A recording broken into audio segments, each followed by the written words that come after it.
Hey folks, SoloGamer here, and today we're going to be talking about a new set of games, and we're going to get started with that, and I'm going to go over where I'm coming from on this. When I was a kid, I loved Dungeons & Dragons, played Dungeons & Dragons, and then in the early 90s, the Ravenloft campaign setting came out for Dungeons & Dragons, and that's all I played. I bought everything Ravenloft and played Ravenloft for as long as I could. And you know how, if you know anything about Dungeons & Dragons, you know how since Wizards of the Coast bought them, that company's been kind of screwy, and they discontinued Ravenloft and did all these other editions of D&D, and it's just all been messed up from the get. But a couple years back, when the Castle Ravenloft board game came out, I got interested, and so I bought Wizards of the Coast Castle Ravenloft board game.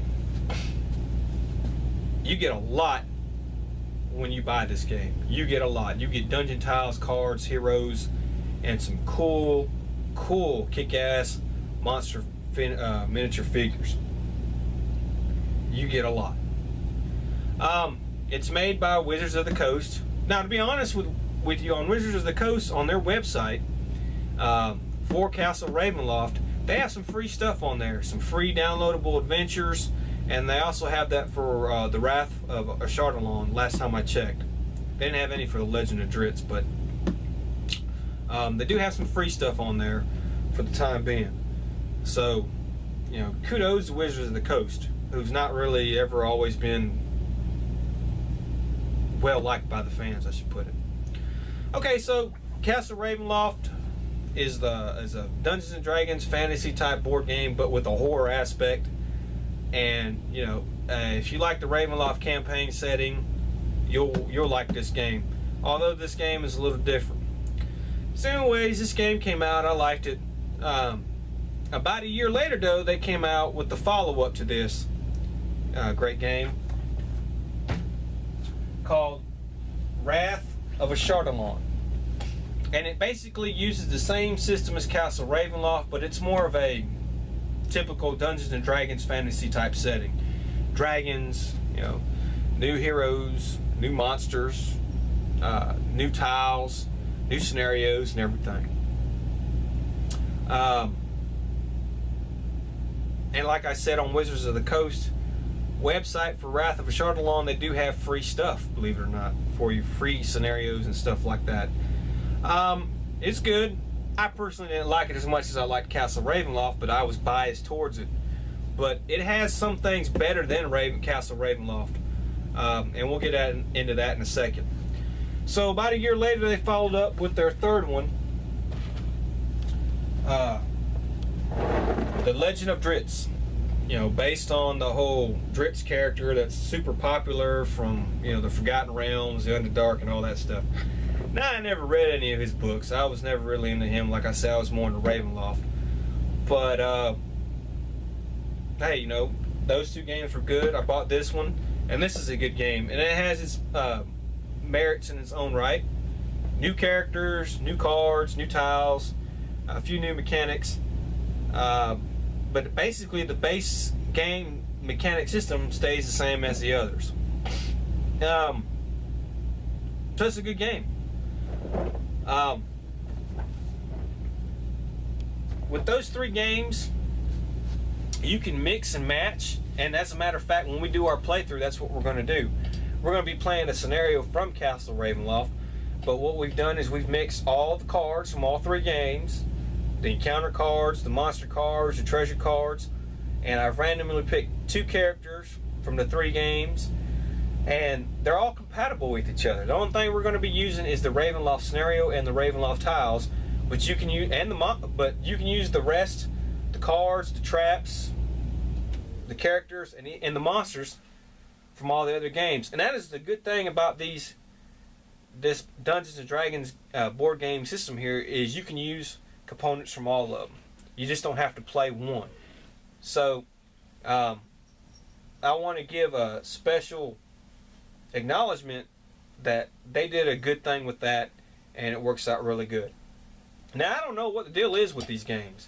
These games are either in hibernation. They haven't made any of these in a while, or they just stopped. They're not going to make anymore. I don't understand. I mean, I figured these games would make some decent money, and it's been a couple years since the Legend of Drizzt came out.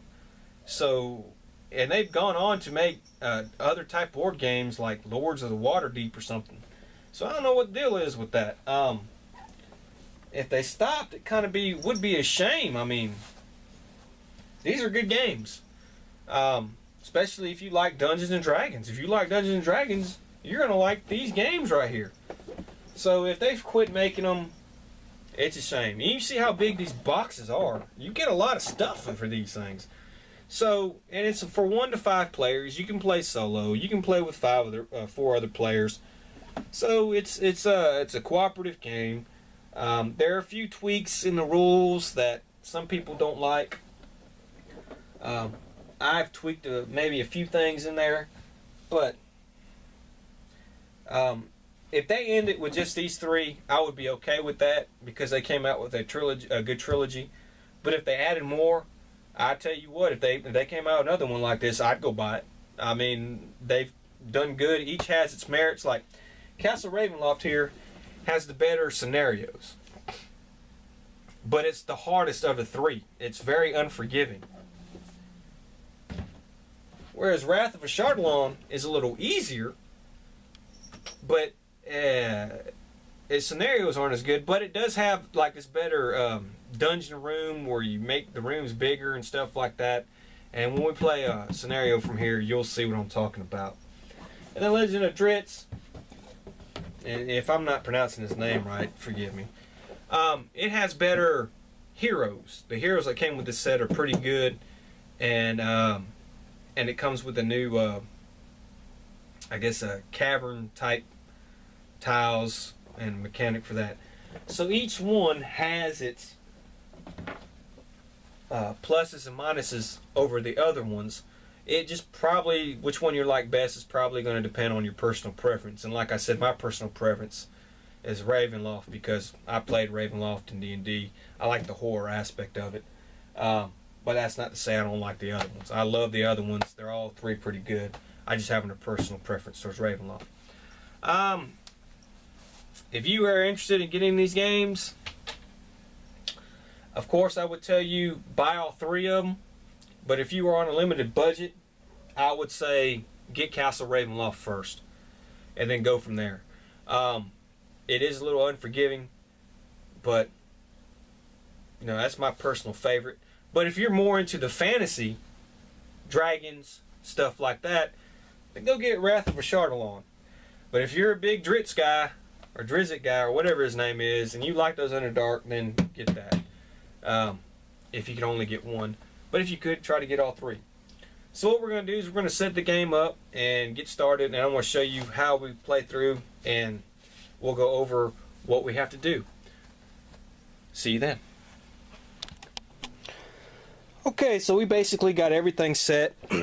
And let's go over which scenario we're going to play. We're going to be playing Escape the Tomb. It's a standalone adventure meant for just 1 hero, but we're going to be playing with 2. And you set the tiles up in a certain way, and our start tile is going to be Strahd's Crypt tile. Normally you use the start tile, but for this scenario you're going to be using this tile. And then we're going to put this little sun token on this thing called the time track, and it's going to move. Then you have a little paragraph here when you start the adventure. Read. It says you wake up alone in the depths of Castle Ravenloft. The last thing you remember was the man with the piercing eyes and long cape approached you on the dark street outside the inn. It had to be Count Strahd, the vampire. Outside the castle you know that the sun is high in the sky.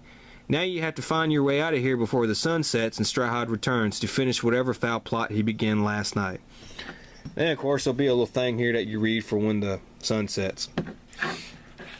Alright. So there's a few rules, and it says basically whenever the hero explores and draws a new dungeon tile with a white arrow, move the sun token 1 circle to the right on the time track. Okay? And you see this start tile we have has a white arrow. There'll be either a white arrow or a black arrow. Alright. When you move the sun token onto the last circle of the time track, the sun sets and Strahd wakes up. Find the villain Strad card and place the Strad figure on the bone pile in Strad's crypt, which would be right there. Strad activates at the start of each player's villain's phase. Victory. You win the game when a hero starts his or her turn on the secret stairway tile. And that's been shuffled in the dungeon tile stack. Defeat. The hero loses his adventure if he has 0 hit points at the start of his or her turn and there are no healing surge tokens remaining. So we'll keep track of that. And here's our start tile. And here are our 2 heroes. Now, as you can see, I painted my miniatures on these. And like I've said before, I do a crappy job of painting. I'm sorry. So we put them on this tile here. Put both our heroes. And our first hero is going to be Alyssa, the Human Ranger. It has 8 hit points. Armor class of 15. 6 speed. Surge value of 4 hit points. She's a scout. You are a master explorer. During your exploration phase, you can explore 1 explored edge on your tile, even if you aren't adjacent to it. And then this tells you what powers to start with. And she has these powers. It tells you to select 1 Ranger utility power, 2 Ranger at will powers, and 1 Ranger daily power. And that's what we ended up with. And we'll go over the powers whenever we try to use them. Then we have this Rajan, or whatever his name is, and he comes with 10 hit points. He has armor class of 17, a speed of 5, and his surge value is 5 hit points. He has a defender. You protect your friends. While another hero is on the same tile as you, he or she gains a +1 bonus to armor class. And then he was supposed to get all these powers, and we did, and like I said, we'll go over that when the time comes. Here are our 2 healing surges, and what happens is when one of these clowns loses all their hit points, a healing surge is going to come up, and they're going to get their surge value of 4 hit points for this one, or 5 hit points for this one. And then when we run out of these, and then you die again, the game is over. We got our dice, we have our treasure cards, monster cards, encounter cards, our dungeon tile stack, which we'll get, and we'll go over that, and our trap cards. Our trap little things. And there's the card for our villain, Count Strahad von Zarevich. As you see, I did a crappy job of painting him. And here are our monster figurines for when we draw mine. Now, I got to give a shout out to freaking Wizards of the Coast. I have never seen miniatures in a basic board game as good as some of these. Now, we won't be using all these. Man, oh man, these miniatures are excellent. I painted them. I enjoyed painting them. I did a crappy job on most of them, okay. But man, these miniatures, like some of these right here, man, this, you gotta hand it to them, man. They did a great job with their miniatures. And see, like I said, I don't understand how come they don't make more of these games. I mean, just for the miniatures alone, man. My God. So, that's how we got the setup. And over here, of course, we have some of our tokens, our conditions. Like if you get poisoned, you get one of these and put that on there, and hit points and monster points. There's some more tokens and stuff over here, which we'll have to get if we use them. And so we'll get set up and we'll start playing next load up. And I hope you enjoy.